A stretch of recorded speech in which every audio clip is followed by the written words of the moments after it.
Well, good afternoon, dear colleagues. Let's resume our committee session. We'll start by item number 1 in our agenda, which is the adoption of the agenda itself. And I submit to you the following changes in the draft agenda. On item 5, the impact of social media and the online environment on young people. The rapporteur, Mrs. Catarina Barley, will be replaced by Mr. Juan Fernando López Aguilar.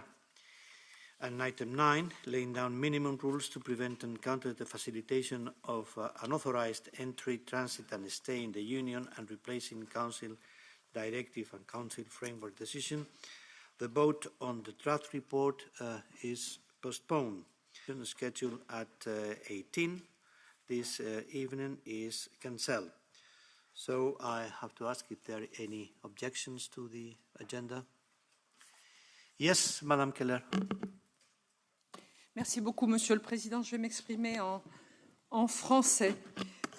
Nous avons plusieurs points à l'ordre du jour et je voulais simplement noter et faire la remarque du déséquilibre des sujets. Nous allons consacrer 35 minutes au texte concernant l'établissement d'une liste de pays d'origine sûrs, avec des pays extrêmement différents, qui chacun justifierait un débat.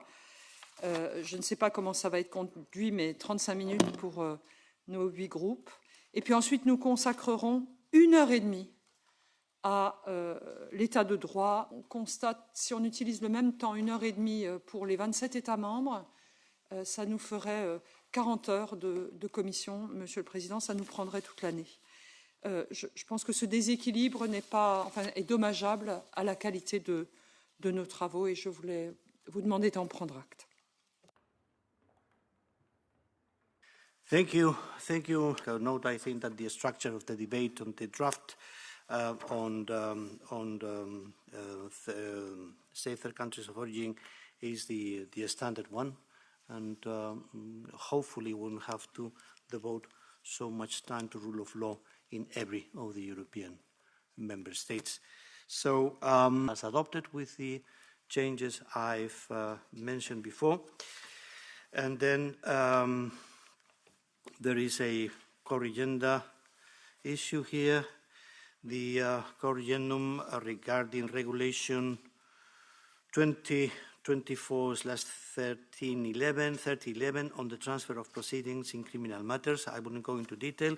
The corrigendum has been circulated to members in all language versions, together with an explanatory note. The file will be further submitted for endorsement in the part session of October 2, in accordance with Rule 251, Paragraph 4 of the EP Rules of Procedure. Now we have to move to item number 3, the endorsement of coordinators' recommendations pursuant to Rule 220 of the Rules of Procedure. You will find in the meeting documents the outcome of the coordinators' meeting of 25th of September and the outcome of the written procedure of 13th September, 1st of October. As far as reports are concerned, our colleague Mrs. Anne Stollenberg from the Greens has been nominated as the rapporteur for own initiative report on the situation of fundamental rights in the EU 2024-2025. And on opinions, our colleague Mrs. Ibn Insir from S&D has been nominated as the rapporteur for the following LIBE opinions on 2024 discharge: Commission, European Data Protection Supervisor, European Public Prosecutor's Office, and Decentralized Agency. Does the committee endorse these coordinators' decisions and recommendations? Thank you. If that is the case, then we move to point number 4, which is the consideration of the draft report on the proposal for regulation amending Regulation 2024/1348 as regards the establishment of a list of safe countries of origin at Union level. Our rapporteur is Mr. Alessandro Ciriani. So, Mr. Ciriani, the floor is yours for a maximum of 5 minutes. Thank you, Chair. I will speak in Italian. Onorevoli colleghi, Shadow Rapporteur, è per me un onore presentare oggi questo progetto di relazione sulla proposta di regolamento che istituisce una lista comune di paesi di origine sicuri. Si tratta di un passaggio strategico che anticipa e rende operative alcune disposizioni del nuovo patto su asilo e immigrazione, che stabilisce una procedura comune di protezione internazionale nell'Unione, previste altrimenti solo per giugno 2026. L'obiettivo era di uno strumento stabile e giuridicamente vincolante che consente di accelerare le procedure garantendo pieno rispetto dei diritti fondamentali. Con questa proposta l'Unione compie un passo avanti decisivo verso un sistema europeo di asilo realmente comune e coerente. La proposta include, oltre ai paesi candidati all'adesione all'Unione e al potenziale candidato Kosovo, 6 ulteriori Stati: Bangladesh, Colombia, Egitto, India, Marocco e Tunisia, selezionati in base a un'analisi tecnica approfondita condotta dall'Agenzia Europea per l'Asilo. Noi deputati abbiamo ricevuto le schede tecniche che quindi possiamo pienamente consultare nel rispetto delle regole di confidenzialità vigenti. Questi paesi sono stati valutati alla luce della loro situazione giuridica e dei diritti fondamentali, secondo criteri oggettivi che rispondono alle diverse realtà nazionali. Sarà possibile prevedere eccezioni per determinate regioni o categorie di persone chiaramente. Allo stesso tempo anticipa la possibilità di applicare procedure accelerate di frontiera per le domande provenienti da cittadini di paesi che presentano tassi di riconoscimento inferiori al 20%. Ciò significa poter esaminare rapidamente le domande manifestamente infondate, concentrando le risorse sui casi realmente meritevoli. Tutto questo non riduce le garanzie, ma le rende più effettive. L'obiettivo è garantire che chi fugge da persecuzioni o rischi gravi trovi risposte rapide, mentre chi non ne ha diritto non resti mesi in attesa di un esito per lo più già scontato. Vorrei solo ricordare che non si tratta di nuove norme. Le disposizioni sono già state esaminate e valutate nel quadro del patto. Questo intervento anticipato risponde dunque ad una necessità reale. Excuse me, Mr. Ciriani, would you please speak more slowly? Yes. Membri meccanismi operativi già oggi. È un atto di pragmatismo e di responsabilità coerente con la nuova fase politica dell'Unione, che vuole superare gli approcci inefficaci del passato e dotarsi di regole chiare. La proposta rispetta pienamente i principi della Carta dei diritti fondamentali dell'Unione. Restano infatti intatti il diritto d'asilo, la protezione contro il respingimento, la valutazione individuale dei casi e il diritto ad un ricorso effettivo. Nessuna domanda sarà esclusa a priori, ogni richiedente potrà dimostrare la propria vulnerabilità o situazione personale, ma sarà finalmente più razionale. La designazione di paese sicuro si fonda su analisi oggettiva dell'Agenzia e risponde a una logica coerente con il quadro normativo dell'Unione. I criteri, assenza di persecuzioni, presenza di istituzioni funzionanti, tutela giudiziaria effettiva, garantiscono che la definizione di sicuro si basi su fatti verificabili, non su valutazioni politiche arbitrarie. Tuttavia, la proposta non ignora che le situazioni possono cambiare. È quindi previsto un meccanismo di revisione che consente alla Commissione di sospendere o aggiornare le designazioni qualora emergano criticità o mutamenti significativi. Ritengo importante rafforzare questo aspetto introducendo un sistema trasparente di monitoraggio applicabile ai paesi candidati.